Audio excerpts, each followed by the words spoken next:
السلام علیکم ناظرین، میں ہوں ضیاء الرحمن اور آپ دیکھ رہے ہیں ہمارا یوٹیوب چینل قصص الانبیاء۔ ناظرین، آپ نے کبھی غور کیا ہے کہ کچھ لمحات ایسے ہوتے ہیں جو ہماری زندگی کو یکسر بدل سکتے ہیں، اور ناظرین کچھ مواقع ایسے ہوتے ہیں جو ہمیں وہ سب کچھ عطا کر سکتے ہیں جس کا ہم نے کبھی تصور بھی نہ کیا ہو۔ ناظرین، رمضان المبارک بھی ایک ایسا ہی ایک مہمان ہے، مگر اس کا پہلا عشرہ تو خاص طور پر اللہ کی بے پناہ رحمت کا نزول ہے۔ یہ وقت ہے جب اللہ تعالیٰ اپنے بندوں پر خصوصی شفقت فرماتا ہے، ان کی دلوں کو سکون اور نور عطا کرتا ہے، ان کی دعاؤں کو شرف قبولیت بخشتا ہے اور انہیں اپنے رحمت میں ڈانپ لیتا ہے۔ ناظرین، رمضان المبارک کا پہلا عشرہ ایک دروازہ ہے، ایسا دروازہ جو اللہ تعالیٰ کی رحمت کی طرف کھلتا ہے۔ اگر ہم نے اس دروازے سے گزرنے کی کوشش کی تو آگے مغفرت بھی ہے اور جہنم سے نجات بھی، لیکن اگر ہم نے یہ موقع کھو دیا تو شاید ہم سب کچھ کھو بیٹھے۔ ناظرین، رمضان المبارک کا پہلا عشرہ رحمت کا عشرہ کیوں کہلاتا ہے؟ چنانچہ بخاری شریف اور مسلم شریف کی ایک حدیث ہے کہ رسول اللہ صلی اللہ علیہ وسلم نے فرمایا، جب رمضان کا مہینہ آتا ہے تو جنت کے دروازے کھول دیے جاتے ہیں، جہنم کے دروازے بند کر دیے جاتے ہیں اور سرکش شیاطین جکڑ دی جاتے ہیں۔ ناظرین، یہ حدیث ہمیں بتاتی ہیں کہ رمضان المبارک کا آغاز ہوتی ہی اللہ تعالیٰ اپنے بندوں کے لیے خاص رحمت کا اعلان کرتا ہے۔ جو شخص اس موقع کو گنوا دے وہ یقیناً بہت بڑی محرومی میں مبتلا ہو سکتا ہے۔ ناظرین، تصور کرے کہ ایک شخص جنگل میں بھٹک رہا ہے، نہ پانی ہے نہ خوراک، سورج کی تپش اسے جلسا رہی ہے اور وہ پیاس سے نڈال ہو چکا ہے۔ اچانک اسے دور ایک نخلستان نظر آتا ہے جہاں ٹھنڈی چائے، میٹھا پانی اور آرام کا سامان موجود ہے۔ کیا وہ شخص اس موقع کو ضائع کرے گا؟ ہرگز نہیں، بلکہ وہ بھاگتا ہوا وہاں پہنچے گا، پانی پیے گا، اپنی سانس بحال کرے گا اور سکون حاصل کرے گا۔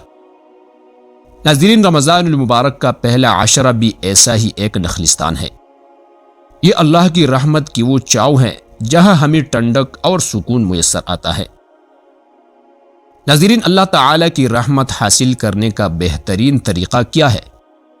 تو مسلم شریف میں ایک حدیث ہے کہ اللہ تعالیٰ ہر رات اعلان فرماتا ہے کوئی جو مجھ سے مانگے تاکہ میں اسے عطا کر دو، ہے کوئی جو مجھ سے مغفرت طلب کرے تاکہ میں اسے بخش دو۔ ناظرین، یہ عشرہ ہمیں موقع دیتا ہے کہ ہم اللہ کی رحمت کو اپنی جھولی میں بھر لے، اپنے اعمال کی اصلاح کرے اور اپنی دعاؤں کو اللہ کی بارگاہ میں پیش کرے۔ ناظرین، اللہ تعالیٰ کی رحمت ہمارے لیے کیوں ضروری ہے؟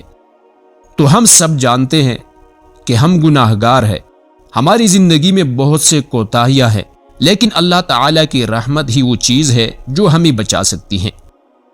بخاری اور مسلم شریف کی ایک حدیث ہے کہ ایک بار نبی کریم صلی اللہ علیہ وسلم نے ایک صحابی سے فرمایا، تم میں سے کوئی بھی اپنے اعمال کے ذریعے جنت میں داخل نہیں ہوگا جب تک کہ اللہ تعالیٰ کی رحمت اس کی شامل حال نہ ہو۔ صحابہ کرام نے عرض کیا، یا رسول اللہ، کیا آپ بھی؟ آپ صلی اللہ علیہ وسلم نے فرمایا، ہاں، میں بھی، جب تک کہ اللہ کی رحمت مجھے ڈانپ نہ لے۔ تو ناظرین، یہی وجہ ہے کہ ہمیں پہلے عشرے میں سب سے زیادہ اللہ کی رحمت مانگنی چاہیے، کیونکہ اگر اللہ تعالیٰ نے ہم پر رحم کر دیا تو سب کچھ آسان ہو جائے گا۔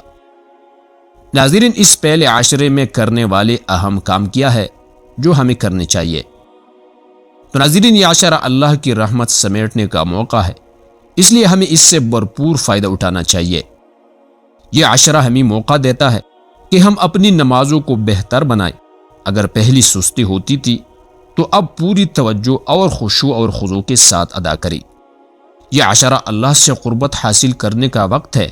ہمیں چاہیے کہ اپنی دعاؤں میں سب سے پہلے اللہ کی رحمت طلب کریں، کیونکہ اگر اللہ نے ہم پر رحم کر دیا تو سب کچھ آسان ہو جائے گا۔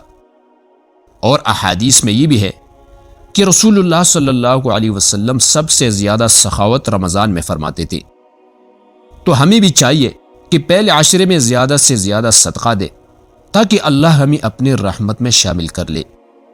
یہ مہینہ قرآن کی نزول کا ہے اور اس کی تلاوت سے ہماری دلوں پر رحمت کی بارش ہوتی ہے، تو روزانہ کم از کم قرآن کریم کی تلاوت ضرور کرے اور اس کے ساتھ ساتھ قرآن کریم کی سمجھنے کی کوشش بھی کرے، اور اپنی مسلمان بھائیوں کے ساتھ نرمی اور مہربانی کا معاملہ کرے۔ ترمذی شریف میں ایک حدیث ہے کہ رسول اللہ صلی اللہ علیہ وسلم نے فرمایا، اللہ تعالیٰ ان لوگوں پر خاص رحمت نازل فرماتا ہے جو دوسروں پر رحم کرتے ہیں۔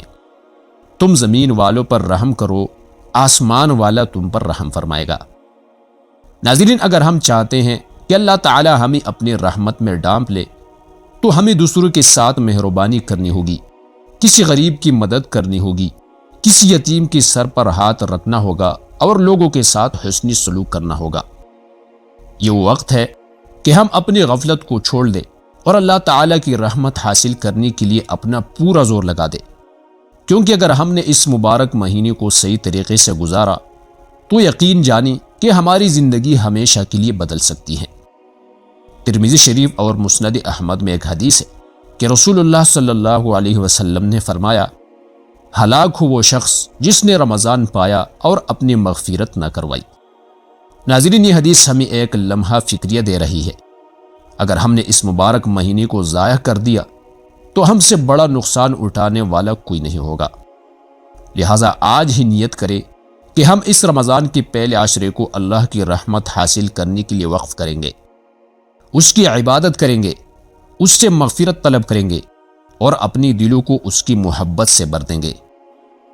اللہ تعالیٰ ہمیں اس مبارک عشرے کی قدر کرنی، اس کی رحمت پانی اور اپنی گناہوں کی مغفرت کروانے کی توفیق عطا فرمائے۔ آمین ثم آمین۔ ناظرین، امید کرتے ہیں کہ ہماری یہ ویڈیو آپ کو پسند آئی ہوگی۔ اگر ویڈیو پسند آئی ہو تو ویڈیو کو لائک، شیئر اور کمنٹ میں اپنے رائے کا اظہار ضرور کیجیے گا، اور اگر آپ اس قسم کی مزید ویڈیوز دیکھنا پسند کرتے ہیں تو ہمارے چینل قصص الانبیاء کو سبسکرائب کریں۔